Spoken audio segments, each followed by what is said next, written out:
Assalamualaikum warahmatullahi wabarakatuh. Sebelumnya selamat beraktivitas teman-teman mahasiswa dan bapak dosen. Semoga tetap diberikan kesehatan, tetap diberi semangat untuk menjalani aktivitas dan yang terutama tetap dijauhkan dari virus corona atau COVID-19. Jadi yang pertama, sebelum kita masuk kepada materi, alangkah lebih baiknya kita membaca suratul Fatihah agar apa yang nanti kita pelajari dapat bermanfaat, dapat kita implikasikan dalam kehidupan sehari-hari. Bismillah, Bismillah.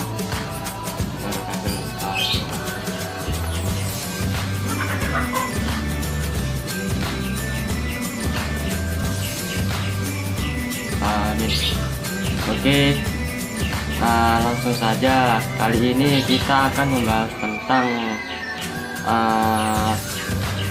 terapi religius. Jadi sebelumnya nanti akan dijelaskan secara berurut tentang pengertian, tujuan, dan fungsi, langkah-langkah, metode, dan model-model. Simak dari awal sampai akhir, insya Allah setelah mempelajari ini kita dapat paham bagaimana tentang terapi religius itu. Dan apabila nanti ada yang belum jelas atau ada yang sesuatu yang menjanggal atau ada yang tidak sesuai dengan apa yang kalian pikirkan, nanti bisa ditanyakan setelah ada pembukaan pertanyaan. Oke, langsung saja kita masuk pada materi pertama.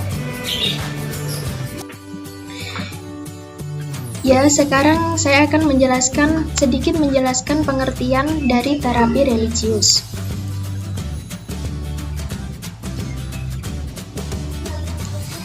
Kata terapi dalam bahasa Inggris bermakna pengobatan dan penyembuhan.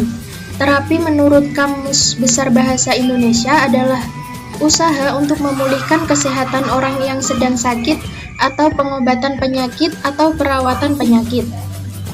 Sedangkan dalam bahasa Inggris, terapi berarti pengobatan dan penyembuhan.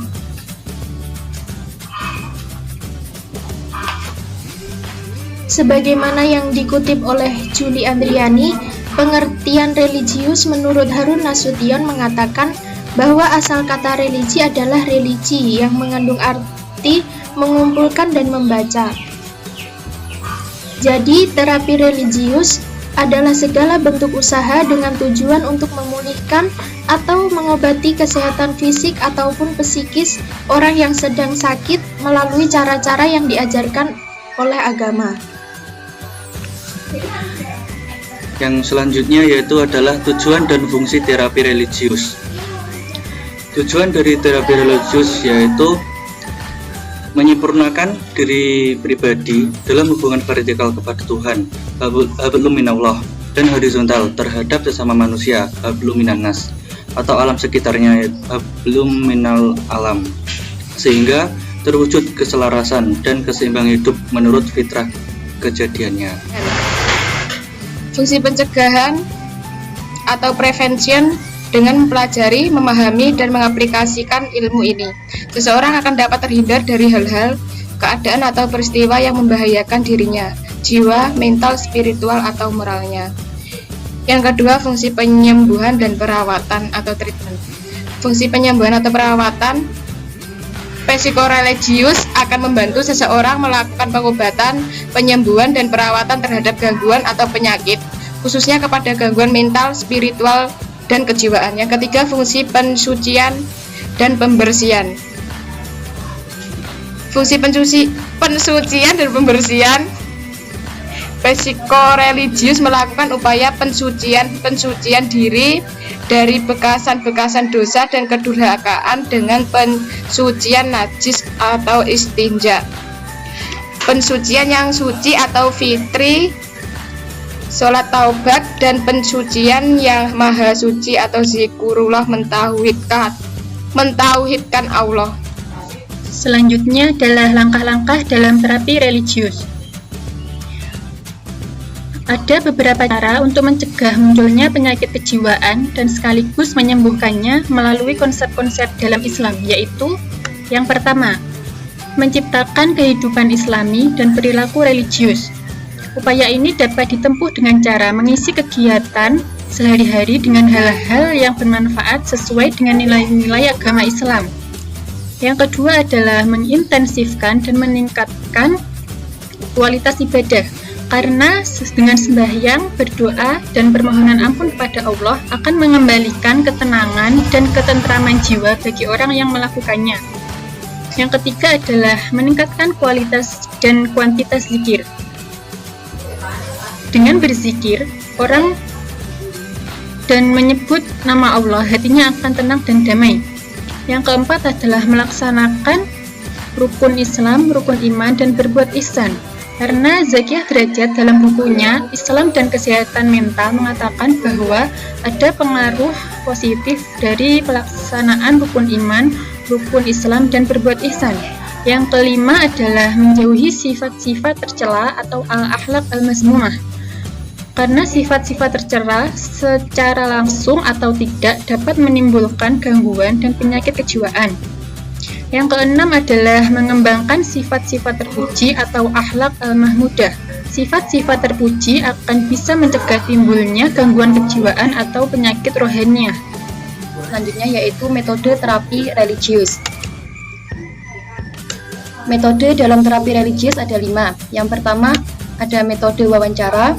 Yang kedua ada metode group guidance atau bimbingan secara berkelompok. Yang ketiga ada metode non-direktif atau cara yang tidak mengarahkan.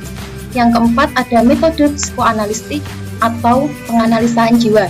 Dan yang terakhir ada metode direktif atau metode yang bersifat mengarahkan. Untuk metode yang pertama yaitu metode wawancara. Metode wawancara merupakan salah satu cara untuk memperoleh fakta-fakta kejiwaan yang dapat dijadikan bahan pemetaan bagaimana sebenarnya kehidupan klien yang dibimbing pada saat tertentu yang memerlukan bantuan. Nah, metode wawancara ini bertujuan untuk mencari fakta atau menggali fakta-fakta dari klien tersebut dengan cara wawancara. Nah, segala fakta yang diperoleh tadi dicatat secara teratur dan rapi, disimpan secara rapi dalam buku catatan atau cumulative record untuk klien yang bersangkutan, serta disimpan baik-baik sebagai file dokumen penting.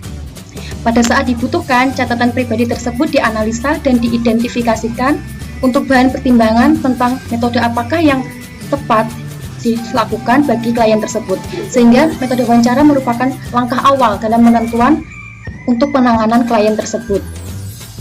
Oke, saya akan melanjutkan metode yang kedua yaitu metode group guidance. Metode ini bisa disebut dengan bimbingan secara berkelompok. Metode group guidance adalah cara mengungkapkan jiwa atau batin serta pembinaannya melalui kegiatan kelompok seperti ceramah, diskusi, seminar, simposium, atau dinamika kelompok yang bisa disebut dengan grup dinamis dan sebagainya. Metode ini baru dapat berjalan dengan baik bila mana bimbingan secara berkelompok memenuhi persyaratan sebagai berikut. Di antaranya yang pertama yaitu usahakan agar bimbingan kelompok dapat berlangsung dengan tenang, jauh dari gangguan, serta tempat tersebut cukup sehat karena cukup ventilasi udara dari cahaya, matahari, ataupun lampu. Yang kedua yaitu usahakan agar kelompok tersebut tidak terlalu besar dan sebaiknya jangan lebih dari 13 orang.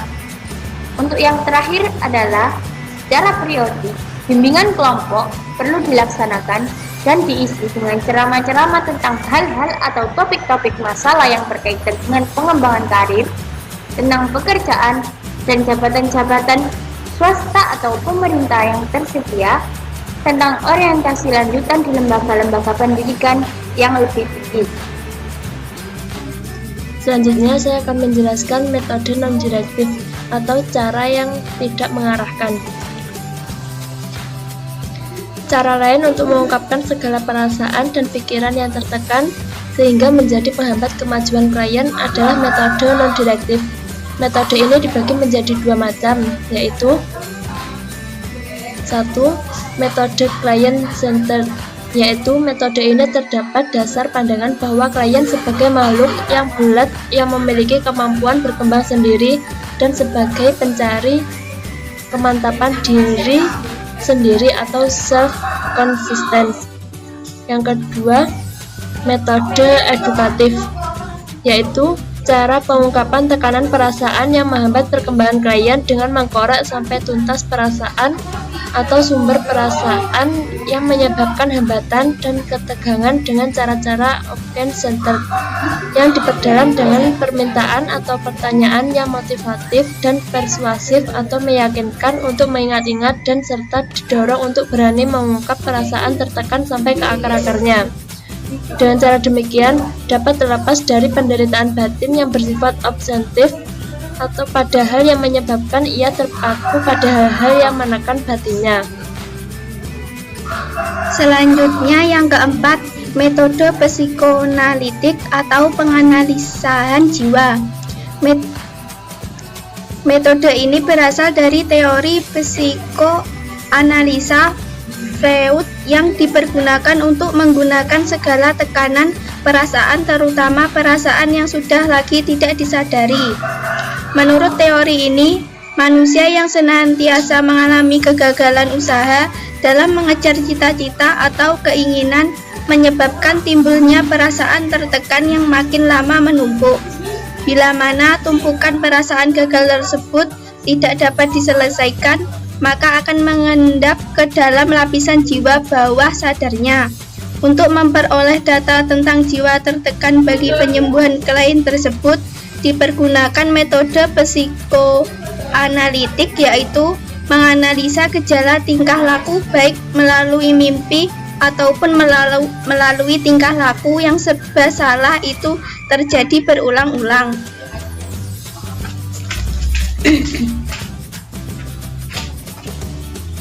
Dan untuk metode yang terakhir yaitu metode direktif, biasa disebut dengan metode yang bersifat mengarahkan. Metode ini lebih bersifat mengarahkan pada anak bimbing untuk berusaha mengatasi segala kesulitan atau masalah yang dihadapi.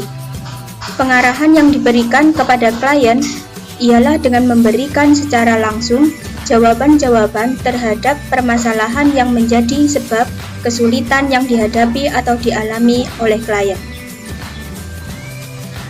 Metode yang lainnya berkaitan dengan sikap sosial dalam hubungannya dengan pergaulan klien, sering dipakai metode sosiometris, yaitu suatu cara yang dipergunakan untuk mengetahui kedudukan anak dalam hubungan kelompok. Yang selanjutnya ialah model terapi religius. Yang pertama ialah terapi dengan kesabaran. Sabar dan sikap saling mengingatkan untuk bersabar adalah dua hal yang masuk dalam cakupan ibadah dan hubungan interaksi manusia dengan sesamanya. Sabar memiliki faedah yang besar dalam mendidik jiwa dan menguatkan kepribadian muslim hingga menambah kekuatannya untuk dapat memikul beban kehidupan dan memperbarui semangat untuk menghadapi segala permasalahan hidup. Sabar adalah salah satu penyebab datangnya keberuntungan sehingga memperoleh kemenangan dalam menggapai surga yang kekal. Hal ini sesuai dengan firman Allah dalam surah Ali Imran ayat 200 yang artinya, "Hai orang-orang yang beriman, bersabarlah kamu dan kuatkanlah kesabaranmu dan tetaplah bersikap siaga dan bertakwalah kepada Allah supaya kamu beruntung." Kemudian yang kedua ialah terapi salat. Salat adalah ibadah yang di dalamnya terjadi hubungan rohani antara makhluk dan kholiknya. Salat juga dipandang sebagai munajat berdoa dalam hati yang khusyuk kepada Allah. Orang yang sedang mengerjakan salat dengan khusyuk tidak merasakan sendiri, seolah-olah ia berhadapan dan melakukan dialog dengan Tuhan. Suasana spiritual seperti ini dapat menolong manusia untuk mengungkapkan segala perasaan dan berbagai permasalahan yang dihadapi. Ritual salat memiliki pengaruh yang sangat luar biasa untuk terapi rasa galau dan gundah dalam diri manusia. Dengan mengerjakan sholat dengan khusyuk, yakni dengan niat menghadapkan dan berserah diri secara total kepada Allah, serta meninggalkan segala kesibukan maupun problematika kehidupan. Sholat juga menumbuhkan kepercayaan diri, menghalau kekhawatiran dan rasa takut, menjaga keseimbangan jiwa, memberikan harapan yang terus ada dan memunculkan ketenangan pada dirinya. Ada 4 aspek terapeutik yang dapat dalam sholat, yaitu aspek olahraga, aspek meditasi, aspek autosugesti, aspek kebersamaan. Kemudian yang ketiga ialah terapi zikir. Zikir atau mengingat Allah adalah sebaik-baiknya ibadah. Semua ibadah pada hakikatnya adalah suatu usaha untuk mengingat Allah, baik dengan takbir, tahlil, tahmid, maupun bentuk syukur. Zikir kepada Allah bisa membangkitkan rasa aman, tentram dalam jiwa karena aktivitas ini merupakan bentuk terapi bagi kegelisahan yang biasa dirasakan orang saat menghadapi dirinya lemah dan tidak mampu menghadapi tekanan dan bahaya. Kemudian yang selanjutnya ialah terapi doa. Pada hakikatnya, setiap manusia memerlukan suatu sandaran yang dapat memberikan kekuatan bagi dirinya saat dia lemah. Dan ketika berbagai masalah yang dihadapinya sudah sangat sulit, dicari jalan keluarnya. Seseorang manusia itu membutuhkan tempat untuk mengadukan nasib dan keadaan dirinya. Membutuhkan sesuatu yang dapat menenangkan kegundahan hati dan jiwanya. Bagi orang-orang yang beriman, dengan berdoa segala kesulitan dapat dihadapi dengan tenang, karena dengan berdoa kepada Allah yang Maha mendengar dan Maha mengabulkan doa, maka harapannya akan bersemi kembali dan kesulitannya bisa diatasi. Kemudian yang terakhir ialah terapi baca Al-Quran. Di dalam Al-Quran, sebagai dasar dan sumber ajaran Islam, banyak ditemui ayat-ayat yang berhubungan dengan ketenangan dan kebahagiaan jiwa sebagai hal yang prinsipil dalam kesehatan mental. Sesungguhnya ayat-ayat Al-Quran memiliki keutamaan yang sangat besar untuk menjernihkan hati dan membersihkan jiwa. Firman Allah yang artinya, "Dan kami turunkan dari Al-Quran sesuatu yang menjadi penawar dan rahmat bagi orang yang beriman, sedangkan bagi orang yang zalim hanya akan menambah kerugian." Quran Surat Al-Isra ayat 82. Bacaan Al-Quran tidak hanya menjadi mujarab untuk menghilangkan perasaan gundah yang muncul karena perasaan berdosa, namun bacaan Al-Quran juga mampu mengobati semua ketidakstabilan jiwa dan kegoncangan psikis maupun mental.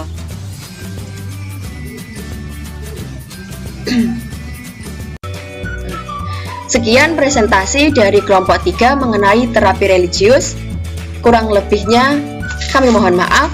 Makan nasi uduk di atas papan yang dipenuhi cinta kasih. Hanya ini yang bisa kami sampaikan. Semoga berkenan dan terima kasih. Assalamualaikum warahmatullahi wabarakatuh.